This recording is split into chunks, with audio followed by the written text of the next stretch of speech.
Halo Sobat Kepo, apa kabar?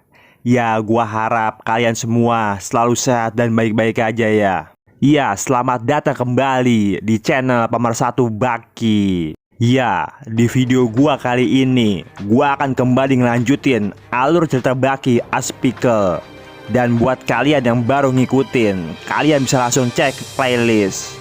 Di video gua sebelumnya, kita udah dikasih lihat Retsu dengan pede meminta kepada Tokugawa agar dirinya bisa ribut sama Pickle.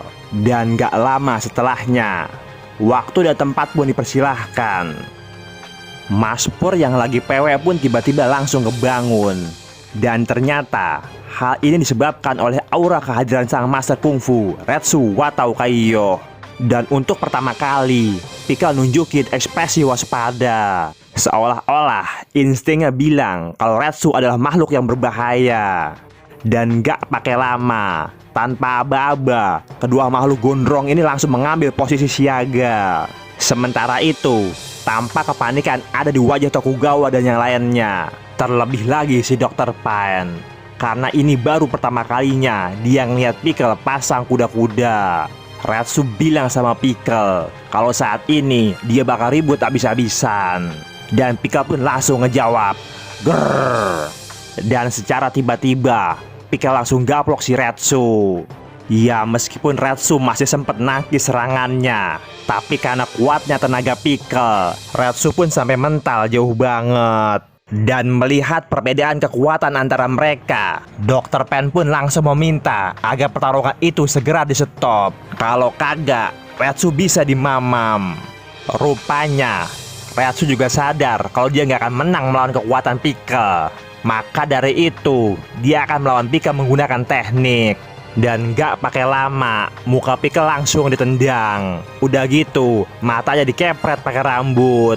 Dan belum berakhir, Pickle yang lagi jatuh kejengkang langsung diberi sekuat tenaga. Dan ternyata semua serangan itu gak ngaruh sama Pickle, sebab Mas Pur ora umum. Pickle pun langsung serang balik si Retsu. Tapi kali ini serangannya benar-benar bisa ditepis. Bahkan rahangnya sampai kena tumbuk berkali-kali. Tapi saat Retsu ngira kalau Pickle bakalan pingsan, secara ngagetin Retsu langsung diterkam. Udah gitu dia dikunyah mentah-mentah. Nyam-nyam. Tapi belum cukup, sebab Pickle yang masih lapar kembali santok bahunya Retsu. Nyam-nyam lagi. Dan dengan teknik sikutan disertai teriakan Watao, akhirnya Retsu bisa melepaskan diri. Retsu pun yang mulai kesel langsung melompat dan menyerang Pickle. Tapi serangannya bener-bener kagak ngepek. Malahan Retsu ditepak udah kayak laler ijo. Retsu pun langsung sadar kalau kekuatan dan tekniknya kagak berguna buat Pickle. Retsu pun mulai frustasi dan akhirnya dia mewek. Tapi sebagai petarung penyandang gelar Kaiyo, Retsu pun harus mempertahankan harga dirinya. Dan meskipun sakit, dia bangkit-bangkitin aja. Retsu pun kembali ngambil sikap kuda-kuda. Dan sambil mewek, si Retsu bilang kalau dia nyesel ngelakuin ini. Dan sementara itu, Tokugawa CS pun tampak bingung dengan gerakan Retsu. Lah, kuda-kuda apaan kayak gitu? Dan ternyata itu jurus muter-muter tangan ala bocah. Roman-romannya si Retsu udah kena mental. Makanya dia pakai jurus pukulan ngasal.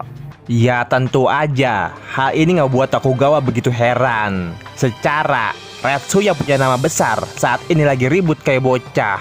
Dan Pickle yang lagi ditabokin pun langsung nyerang balik. Tapi secara ngagetin, serangan Pickle bisa ditangkis pakai sikil. Nggak cuma penonton yang kaget, bahkan Retsu sendiri kaget sama gerakannya.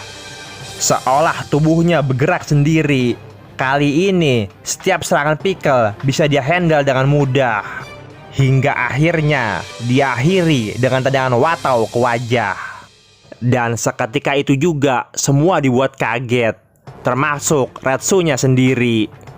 Dalam hati dia bilang, "Lah, gua ngapa ya?" Lalu tiba-tiba ada yang manggil-manggil nama Retsu. Su. Ada suara kagak ada wujud, udah kayak kentut. Dan Retsu semakin dibuat kaget karena ternyata tuh makhluk mirip dia, tapi kok gede banget. Dan mereka pun langsung melakukan percakapan yang intinya mengatakan kalau tuh makhluk adalah Retsu dengan bentuk yang ingin dia capai. Atau dengan kata lain, Retsu dengan bentuk sempurna. Dan sebelum ngilang, tuh Kodam juga bilang kalau dia bakalan ngelindungin Retsu. Dan oleh karena itu, dia kudu percaya kemampuan diri sendiri.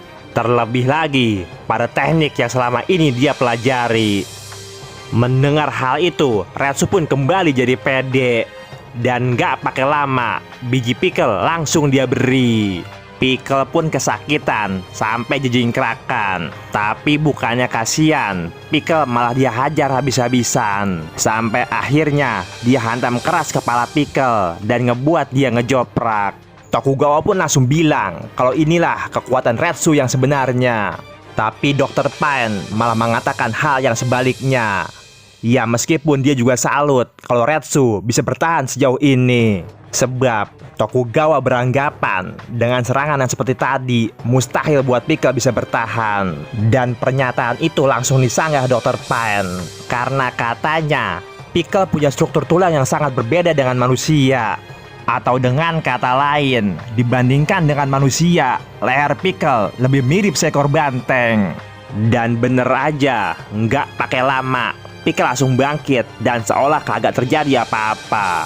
Tapi Pickle yang udah kesel langsung ganti kuda-kuda, seolah-olah predator yang lagi ngeburu mangsa. Dan Retsu yang sadar akan bahaya pun langsung mempersiapkan dirinya.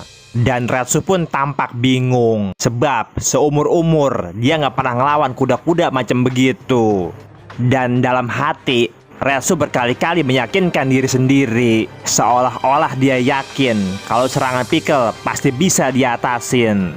Tapi secara tiba-tiba, Pickle melesat dengan begitu cepat dan membuat Retsu terbang jauh keluar arena. Dan karena sakitnya kagak ketahan, Retsu pun langsung jadi pingsan. Dr. Pain pun kembali ngingetin kalau sebentar lagi Retsu bakal dimamam. Tokugawa yang mendengar hal itu pun langsung panik dan berlari buat nyelamatin Retsu. Di depan Pickle, tuh aki-aki ceramah panjang lebar. Dan akhirnya malahan dia yang digampar. Dan Pickle yang udah keroncongan langsung mukbang. Saking kriuknya, suaranya bahkan terdengar sampai keluar arena. Tapi sueknya belum sempat makan jeroan, Pickle keburu disuntik pingsan. Lalu bagaimanakah kelanjutan nasib Retsu, sang ahli kungfu? Masih bisakah dia watau-watau dengan kaki satu? Ya, tunggu aja di video gua yang selanjutnya.